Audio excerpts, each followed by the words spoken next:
J'ai lu les 2 premiers tomes de la série Pietro Gerber. Donc le tome 1, on va dire, on comprend en lui-même le tome 1, on sent qu'il y a une suite. Dans le tome 2, il n'y a pas vraiment de fin. On comprend tout le truc, mais il manque quelque chose. Il nous manque un petit truc, on se dit, bah, comme il y a un tome 3, quand j'ai lu le tome 2, je savais qu'il y avait un tome 3, je me suis dit, ça va être résolu dans le tome 3. Le tome 3, c'est La Maison aux Lumières, donc ça fait partie de la série de Pietro Gerber, qui est un hypnotiseur d'enfants. Et donc à la fin du tome 2, on se dit, bah, dans le tome 3, on va avoir la réponse au tome 2. Et dans ce tome 3, donc on commence une autre enquête, une autre aventure de Pietro Gerber, on va dire. Il y a une jeune femme qui lui dit, écoutez, je garde une petite fille, je suis jeune fille au père, mais cette petite fille, elle me fait peur, elle est très bizarre, il faut que vous veniez pour l'hypnotiser.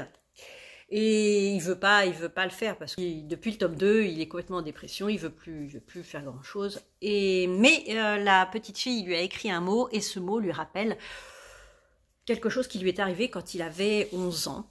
Quand il avait 11 ans, il a fait une chute assez grave. Il est resté dans le plâtre pendant des semaines et il pouvait plus jouer avec ses amis pendant l'été.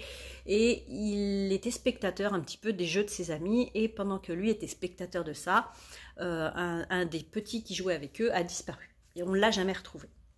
C'était il y a 25 ans. Et ils étaient en train de jouer à un jeu, et à la fin de ce jeu, le dernier rescapé du jeu, entre guillemets, c'était un jeu un peu comme un jeu de chat, en fait. Le dernier doit dire Harimo. Et la petite fille lui écrit ce mot-là, Harimo, et ça lui rappelle cette histoire très ancienne. Et donc, il va décider d'aller hypnotiser cette gamine qui, est-ce qu'elle est possédée? Est-ce qu'elle voit un fantôme, le fantôme de ce petit garçon? C'est un peu la question que lui se pose.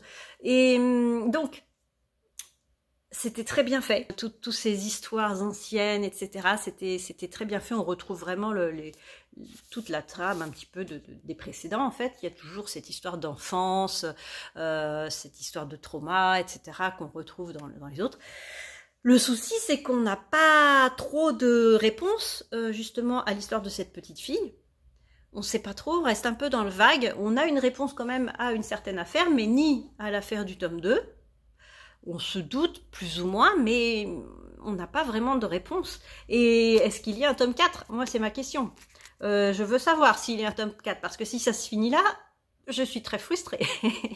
Donc j'espère qu'il y aura vraiment un tome 4, voire plus, hein, mais pour résoudre ce mystère, le mystère du tome 2. Et en plus, on n'a pas vraiment de réponse à l'histoire de cette petite fille.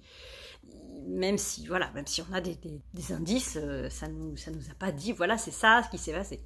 Donc un peu frustrée, en espérant qu'il y ait vraiment un tome suivant.